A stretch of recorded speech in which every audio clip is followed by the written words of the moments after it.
Oi, gente querida, tudo bem com vocês? Estou muito alegre de poder hoje dar continuidade à série sobre os 12 apóstolos de Jesus. E hoje nós vamos falar de Mateus. Mas antes de dar continuidade, queria agradecer a todo mundo que está me ajudando a levar a palavra de Deus para muito longe.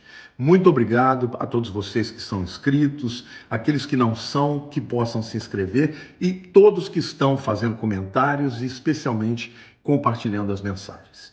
Bom, vamos lá. Mateus, como todo mundo conhece, até porque foi ele quem escreveu o livro, né, o Evangelho de Mateus, ele também era conhecido como Levi ou Levi, filho de Alfeu. O que a gente sabe de Mateus nas Escrituras? Além do fato dele ser filho de Alfeu, que está lá em Marcos 2,14, ele era da cidade de Cafarnaum, tá? Marcos 2, de 1 a 17, fala isso. Cafarnaum era uma cidade muito importante, aliás, a mais importante da Galileia, a mais importante do Mar da Galileia também, porque era uma cidade onde tinha um posto alfandegário. Então, todo mundo que vinha do sul, que vinha do Egito, indo em direção à Ásia Menor, por exemplo, parava ali, pagava impostos das suas mercadorias, mas também tinha muita comunhão, obviamente aproveitava das amenidades que uma cidade importante tinha, né? E Mateus era um coletor de impostos, ele trabalhava, né, na alfândega. Isso faz dele um homem rico, um homem importante, mas ao mesmo tempo um homem odiado, porque ele era aquele que vinha cobrar impostos, e os impostos naquela época não eram cobrados de uma maneira, vamos dizer assim, sutil, não. Ele tinha juntamente de si uma guarda que era coercitiva, entrava na casa das pessoas, se alguém não tivesse dinheiro para pagar, eles tomavam dinheiro e daí por diante, tá? De certa maneira, ele trabalhava para os romanos, embora sendo judeu, né? Bom, possivelmente ele era irmão de Tiago, filho de Alfeu. Por que a gente fala possivelmente? Porque, obviamente, o nome Alfeu não era um nome raro, né? E apesar de Tiago, filho de Alfeu, também ser um dos discípulos, a gente sabe que pode ser que eles não sejam irmãos, embora a tradução diga que eles sejam, tá?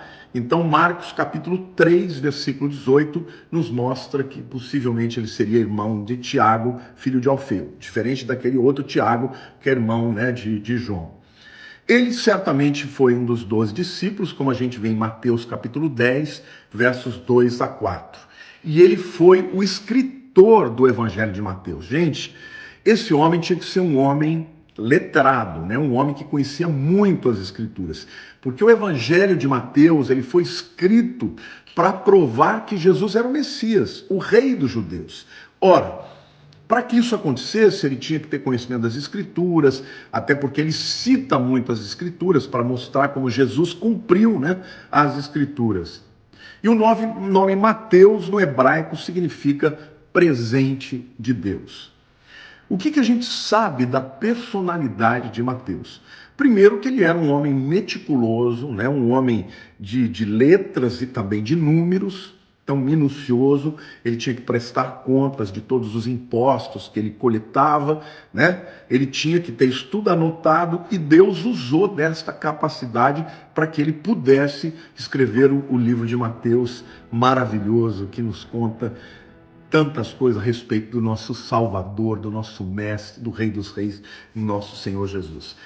Bom, lá em Mateus capítulo 9, versículo 9, a gente percebe que esse homem era um homem temente a Deus e obediente, porque, veja, ele tinha uma grande profissão, ganhava muito dinheiro, e de repente chega este homem, esse jovem Jesus de 30 anos, e o chama para segui-lo, tá? E ele ficou muito impressionado por Jesus, a ponto de abandonar tudo e se tornar um dos 12 discípulos, né? Então, capítulo 9 de Mateus, versículo 9, diz assim: partindo Jesus dali, viu um homem chamado Mateus, sentado na coletoria, e disse-lhe: segue-me. Ele se levantou e o seguiu. Óbvio que Mateus já tinha ouvido falar de Jesus, Por quê? Porque ele não ia abandonar tudo assim e seguir qualquer um que passasse. Mas a fama de Jesus e a sua sede, o seu interesse por Deus e talvez até a culpa que ele tinha, né, por ser judeu e estar sendo usado para extorquir os próprios judeus, né, para os romanos, talvez fizesse dele um homem que tivesse sede para seguir ao próprio Deus, né, e de uma forma diferente. Então, quando Jesus o chama, imediatamente ele abandona tudo e segue a Jesus. A gente sabe também que Mateus era um homem hospitaleiro. Lá em Mateus capítulo 9, né, a sequência, né, desta chamada de Jesus, Mateus leva Jesus e os seus discípulos para a sua própria casa. E quando lá chegam, não só Mateus, os discípulos, mas muitos da coletoria, muita gente, judeus que trabalhavam para os romanos, estavam lá, né? Vamos ler Mateus 9, de 9 a 10, que diz assim: partindo Jesus dali, viu um homem chamado Mateus, sentado na coletoria, e disse-lhe: segue-me. Ele se levantou e o seguiu. E sucedeu que, estando ele em casa, ou seja, ele, Mateus, em casa, à mesa, muitos publicanos e pecadores vieram e tomaram lugares com Jesus e seus discípulos. Aqui fica claro que Mateus levou Jesus para casa dos discípulos.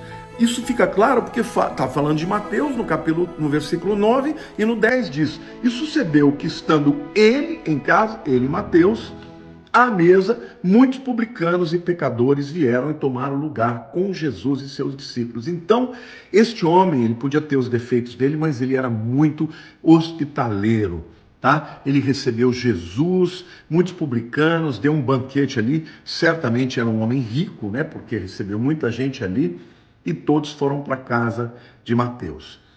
Quais são os encontros de Mateus, ou seja, o relacionamento de Mateus que é nas escrituras explicitado que vale a pena a gente mencionar?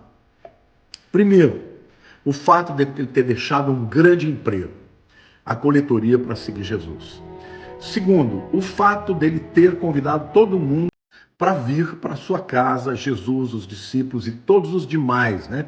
Ali a gente já percebe que esse homem começou a se tornar um evangelista na medida que ele convidou pessoas que não conheciam Jesus para sua casa para que dele ouvissem, não é isso? Mateus foi enviado para pregar aos judeus sobre o reino dos céus. E nesse envio, Jesus disse que eles deveriam curar os enfermos, ressuscitar os mortos e expulsar demônios. Está lá em Mateus capítulo 10, versos 5 a 8. E Mateus também esteve presente na última ceia. Capítulo 26 de Mateus, versículo 20, nos mostra isso. O que a história conta a respeito de Mateus? Algumas histórias sugerem que ele pregou na Pérsia, hoje o Irã, Macedônia, hoje é Grécia, Síria, Pártia, Média e Etiópia. Ou seja, nós estamos falando de vários continentes. Etiópia, na África, Pérsia, na Ásia, também Síria, que é norte de Israel, Pársia, Média, Etiópia. Ou seja, ele pregou na Ásia Menor, pregou na Grécia, já que é Europa, e pregou também na África, que é Etiópia. Um homem que foi levando o evangelho de Jesus, falando que Jesus é o rei dos judeus e também rei de toda a humanidade, e muitos sugerem que ele morreu martirizado. Também a história conta que ele, por ser um homem culto, um homem preparado, que tinha, né, esse handicap de ter trabalhado para os romanos, que ele tinha muita porta aberta em muitos países.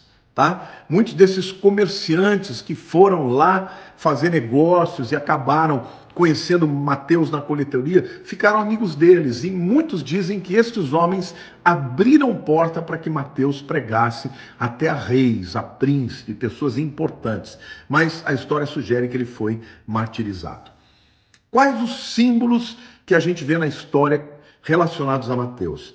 Normalmente um saco de moedas, tá? Fazendo assim referência à sua profissão de coletor de impostos, antes que conhecesse a Jesus.